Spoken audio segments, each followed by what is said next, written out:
There is this popular saying that a woman is lucky when a man thinks of her in her absence, and unlucky when a man thinks of another woman in her presence. It brings me to ask, why will a man think of another woman in the presence of his spouse? Good day, everyone. Welcome to Elena Vin. My name is Simple. Why do a seemingly wonderful relationship turn sour? Why do we fall in love with people and after a while we discover we are no longer in love? They no longer fascinate us. They no longer tickle our fancy. We'll be addressing certain issues. Number one, many a times, relationships that do not stand the test of time, relationships that you get into and after a while you begin to discover faults, you begin to see wrongdoings in your spouse, could be as a result of your hasty decision to get into a relationship after breakup. I'll be highlighting some key points that everybody should take into consideration before getting into a relationship. You end a relationship, you are hurting, you've not recovered.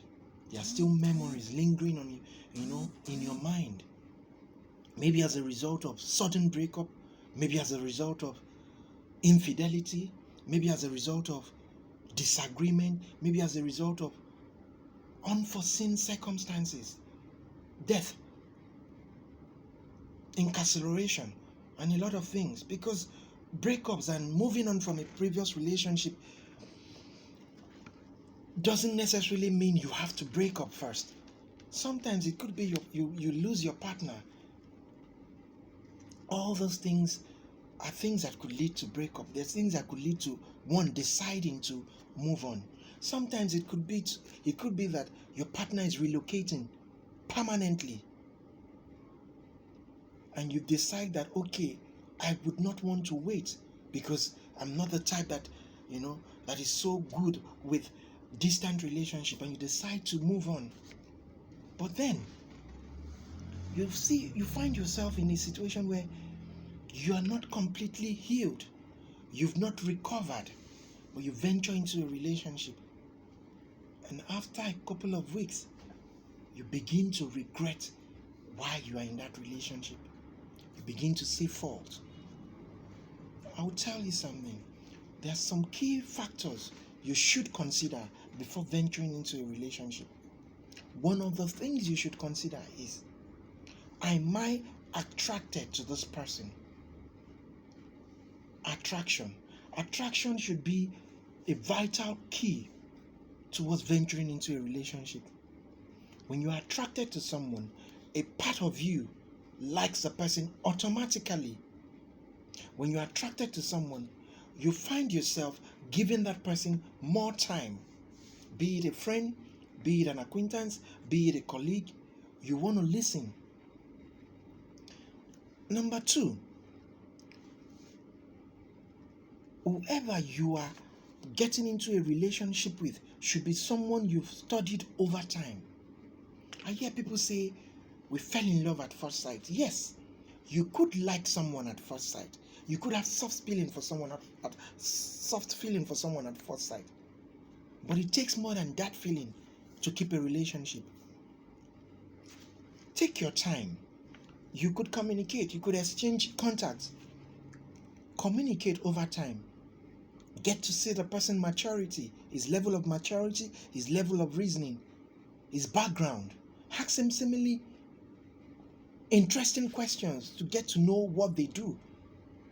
Don't just go blindly into a relationship just because you feel the person is very attractive, you feel the person is very beautiful, or you feel like along the line you're going to learn, you're going to get to know one or two things about a person.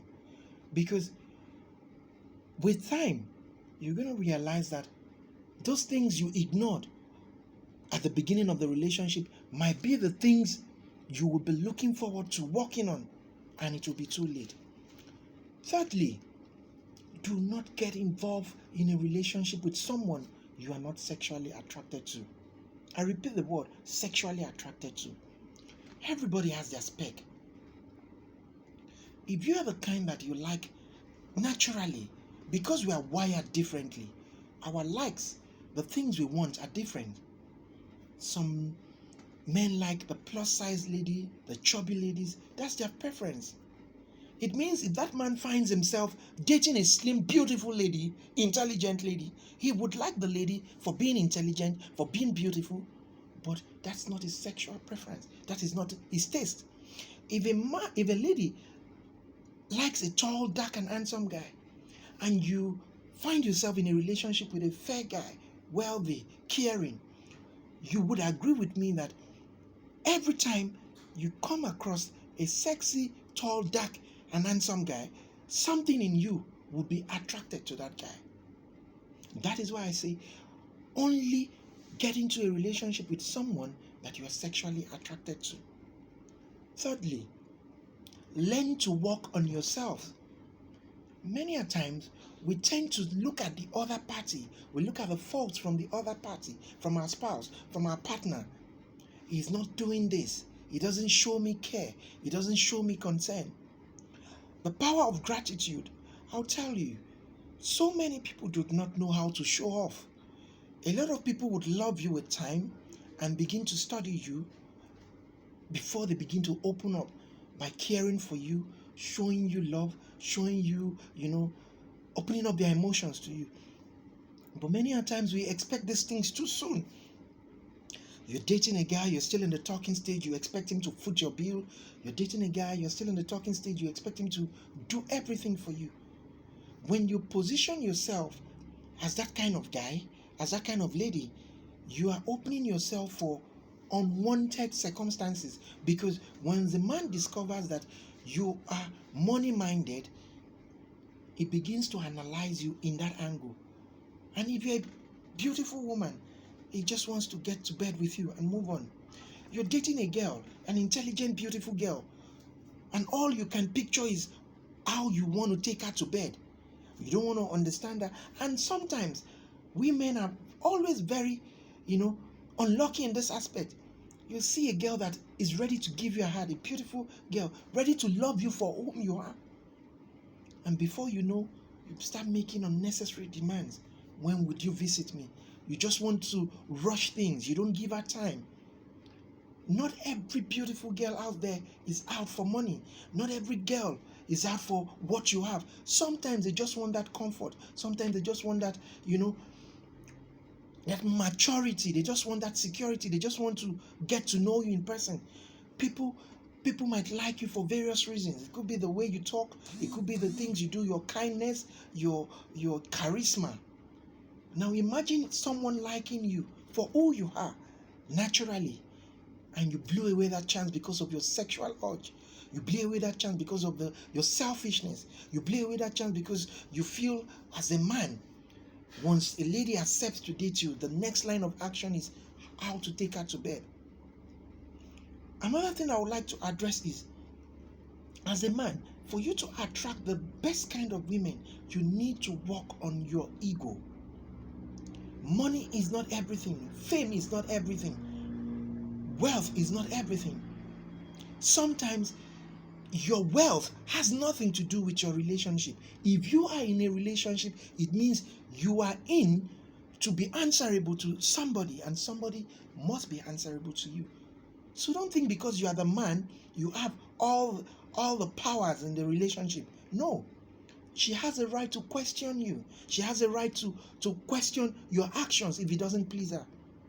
The ability to keep our ego aside and work on our relationship. Once you begin to do that, you realize that certain things will begin to work in your favor. As a woman, you know what to do. You're dating a man. You don't want to feel cheap. Sometimes this man shows you love, care, concern. He does things for you.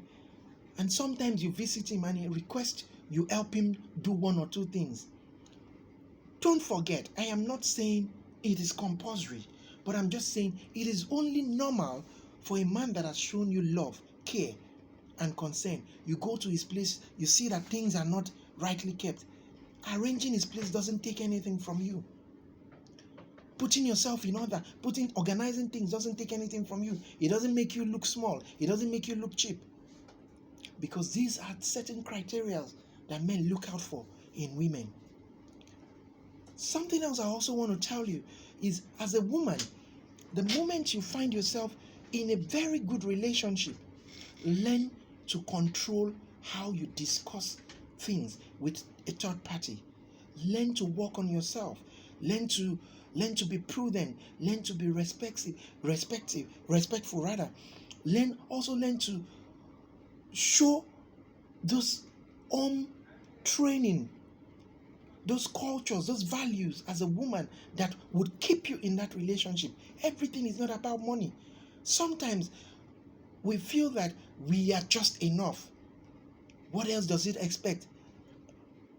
We go out, I call him, we make love. That's not all. Sometimes we need more. Sometimes you need to do more. You check up on him. How do you address him? How do you treat him? Do you respect him when it's just the two of you? Are you proud of who you are going out with? Are you the kind that you go out with a man and when you see friends, you make him look so miserable by ignoring him and talking to your friend? Are you the kind that you go out with your partner and when you see your friends, you walk ahead? You don't want them to see you're with someone. Why venture into a relationship with someone you are not proud of? Why venture into a relationship with someone you're not free to associate with, free to show off? These are things we should consider before getting into a relationship. And when you get into a relationship, handling a relationship is not a child's play. You need to learn to be patient. You need to learn to be tolerant. You need to learn to discuss things. You need to learn to keep your ego to yourself. You also need to learn to understand things. Listen to your partner. Get to know what bothers them. When your partner says, okay, these things, I don't like them, learn to listen to them. That way, it will help build the relationship. And I'll give you some key things that could help. Learn to be patient. Learn not to yell while expressing yourself. Also, learn to take your partner out once in a while. Give your partner a special treat. Be you a woman, be you a man. As a man, take her out on a date at least once in a month. Be in the list. You can take her out as much as you want, but at least once in a month on a special date. Do not argue in public. When you see that you are tense and one party should be quiet, one party should allow peace reign, then you could go back home and sort it out amicably. Because learn to be susceptible in everything you do. So you don't create openings for people to judge your relationship, to people to begin to see your weakness. And always learn to share things, no matter what they are. With so doing, you would see that your relationship will blossom and things will work out well for you. Thank you for joining us today. My name still remains Simple. Hope to see you again in our next section. Don't forget to subscribe. Don't forget to share and like, and also click on the notification button so that whenever this messages come, you could be notified as well. Thank you once again for joining, and see you again next time. I remain your humble servant.